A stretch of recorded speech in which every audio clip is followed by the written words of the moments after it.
এই বর্ষায় 5টি মাছ এড়িয়ে চলুন, বা যদি না পারেন খাবেন না। এই বর্ষাতে এই মাছগুলির মধ্যে এমন কিছু জিনিস থাকে বা ঢোকে যা আমাদের শরীরের জন্য মোটেও ভালো নয়। হার্ট, কিডনি, লিভার, নার্ভ থেকে শুরু করে পেটের সমস্যা, এমনকি এই মাছের পেটে থাকা কৃমিও আমাদের পেটে চলে যেতে পারে। হ্যাঁ, সে কারণেই বলা হয় যে এই বর্ষাতে এই 5 ধরনের মাছ বা এই 5টি মাছ এড়িয়ে যাওয়াই ভালো। আর অবশ্যই তার সঙ্গে আজকের ভিডিওতে বলবো বর্ষায় মাছ কেনার সময় কি কি জিনিস মনে রাখবেন নিরাপদ থাকতে, এবং মাছ রান্নার সময় কোন কোন টিপস ফলো করবেন যাতে আপনার মাছ নিরাপদ হয়, যাতে আপনার পেটে কৃমি না ঢোকে। শুধু তাই নয়, তাহলে আমরা খাবোটা কি? বর্ষায় কি মাছ খাবো না? আমরা তো মাছে ভাতে বাঙালি বা মাছ প্রিয় মানুষ, তাহলে না অবশ্যই খাবো। কোন মাছগুলি এই বর্ষাতেও মোটের ওপর নিরাপদ বা সেফ সেটাও জানাবো। শুরু থেকে শেষ অবধি অবশ্যই দেখবেন, তারপর কমেন্ট করবেন, এবং নিজস্ব মাধ্যমে ফেসবুকে প্লিজ এটা একটু শেয়ার করে দেবেন যাতে আরও অনেকে সচেতন হয়ে যান। আপনাদের স্বাগত হেলথ ফার্স্টে। প্রত্যেক দিনের মতো আজও আপনাদের সঙ্গে রয়েছি আমি, স্মৃতি। প্রথমেই আসি, কোন মাছটি জানেন? দুটি মাছ, কিন্তু অনেকেই বিভিন্ন নামে বলেন। থাই পাঙাশ, আফ্রিকান মাগুর। এই দুটি মাছ বর্ষায় যতটা পারবেন এড়িয়ে যান। বর্ষাতে এই মাছ দুটি বাজারে বেশ সস্তাতেই বা অ্যাভেলেবেল, সস্তা না হলেও অ্যাভেলেবেল পাওয়া যায়, তাই আপনি থলে ভরে নিয়ে চলে আসবেন, কিন্তু এটা আপনার শরীরের জন্য একদম ভালো না। এটা জানা গেছে যে এগুলি ছোট জলাশয় বা কৃত্রিম জলাশয়ে চাষ করা হয়। বর্ষায় এই মাছগুলির মধ্যে নাকি অনেক বেশি করে অ্যান্টিবায়োটিক রাসায়নিক প্রয়োগ করতে হয়। সেটা তো চাষের মাছে হয়ই, বর্ষাতে আরও সেটার পরিমাণ বাড়িয়ে দিতে হয়, কারণ বিভিন্ন ব্যাকটেরিয়া, বিভিন্ন জীবাণু বা বিভিন্ন কিছু এই মাছগুলি সংক্রমণ হতে পারে বর্ষাতে। সে কারণে মাছগুলিকে রক্ষা করতে, যাতে চাষে ক্ষতি না হয়, এই মাছ চাষিরা বা ব্যবসায়ীরা কি করে, ওই মাছের মধ্যে অনেক বেশি পরিমাণে অ্যান্টিবায়োটিক এবং রাসায়নিক প্রয়োগ করে মাছগুলিকে বাঁচাতে।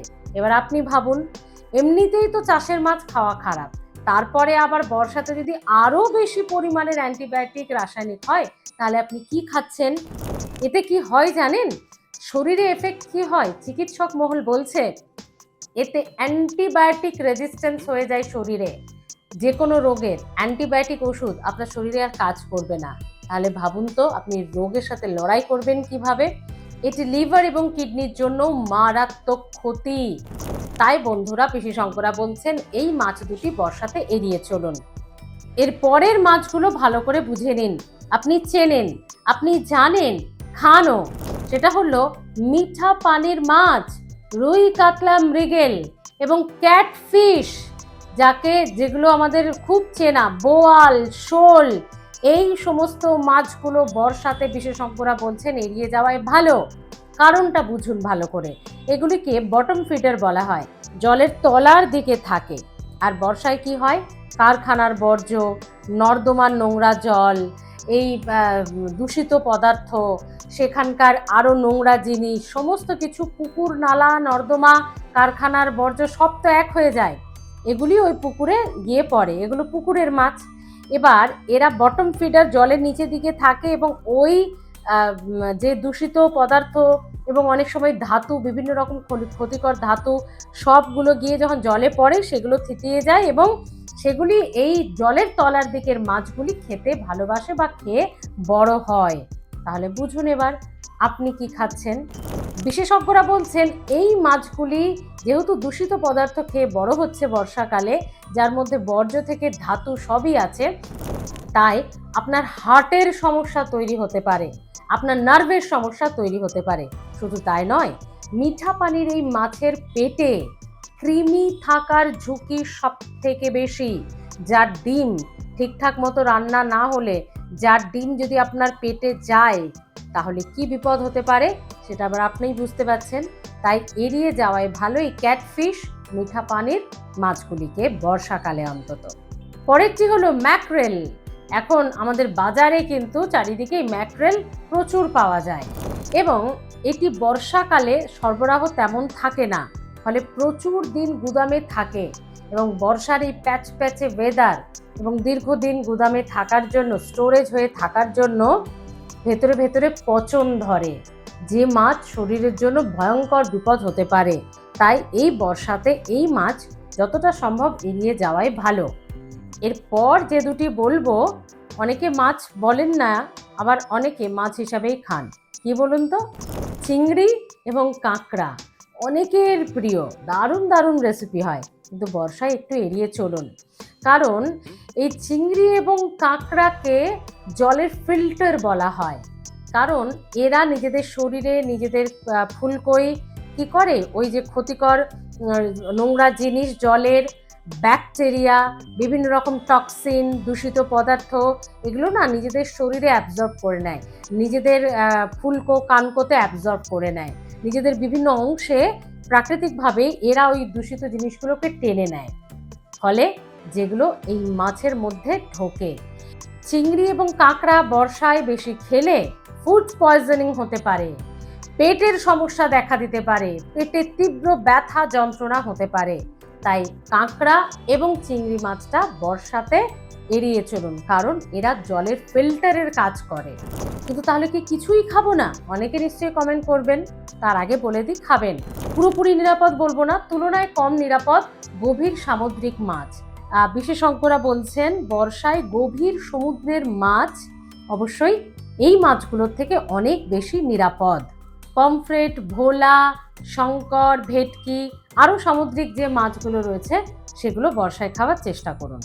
এবার আসি খুব গুরুত্বপূর্ণ একটা পয়েন্টে। বর্ষায় মাছ কেনার সময় কি কি দেখে কিনবেন, যাতে আপনি খানিকটা নিরাপদ থাকতে পারেন, এবং অবশ্যই মাছ রান্নার সময় কি কি টিপস মাথায় বা কি কি নিয়মটা ফলো করবেন। প্রথমে আসি, বর্ষায় মাছ কেনার সময় কানকো এবং চোখ দেখে নিন। কানকো বা ফুলকো যেন অবশ্যই একটু লালচে বা গোলাপি থাকে, যেন দেখে মনে হয় তাজা, ফ্যাকাশে ধূসর নয়, তার মানে বুঝবেন এটা দীর্ঘদিন স্টোরেজ করা হয়েছে। এবং অবশ্যই দেখবেন চোখ যদি ঘোলাটে থাকে, বুঝবেন দীর্ঘদিনের মাছ। এবং মাছের গা এভাবে একটু টিপবেন, টিপে ছেড়ে দেবেন, তাতে যদি মাছের ওই মাছের মাংসল যে জায়গাটা বা চামড়াটা আবার উপরে উঠে আগের অবস্থাতে ফিরে আসে, তাহলে বুঝবেন মোটের ওপর ঠিক আছে মাছটা। আর যদি এরকম করে টেপেন আর মাছটা যদি একেবারে ঢুকে যায় আর ওই রকমই থাকে গাটা, ওই জায়গাটা গর্ত মতো হয়ে যায়, তাহলে বুঝবেন মাছটি বহু পুরনো স্টোরেজ করা আছে। মাছের গায়ে যেন অস্বাভাবিক দুর্গন্ধ না থাকে, এবং বিশ্বস্ত ও পরিচিত মাছের দোকান থেকেই মাছ কিনুন, যেটা আপনি সারা বছর দেখেন যে মোটামুটি আপনার এলাকার এবং বিশ্বস্ত, একটা দীর্ঘদিন কিনতে কিনতে কথাবার্তায় বিশ্বস্ততা চলে এসেছে, তার কাছ থেকেই মাছ কিনবেন, অজানা জায়গা থেকে কিনবেন না। এবং বাড়িতে মাছ এনে চটজলদি সেটা ধুয়ে ফেলুন, ভালো করে প্রথমে জলে ধুয়ে তারপর 15 থেকে 20 মিনিট নুন জলে ভিজিয়ে রাখুন। এবং মাছ ভাজার সময় ভালো করে ভেজে খাবেন। কৃমির কথা নিশ্চয়ই আপনাদেরকে বলেছি শুরুতে, কৃমির ডিম যাতে কোনো রকমভাবে তাদের পেটে থাকলেও বেঁচে না থাকে, আধ সেদ্ধ আধ ভাজা মাছ নয়। কেমন লাগলো আজকের ভিডিও অবশ্যই জানাতে ভুলবেন না। আর কারা কারা ইতিমধ্যেই খাবেন না তালিকার মাছগুলো খেয়েছেন, জানতাম না তাই খেয়েছি, একটু লিখুন। আর কারা জানতেন তারাও একটু লিখুন। দেখতে থাকুন হেলথ ফার্স্ট, কারণ স্বাস্থ্য সবার আগে।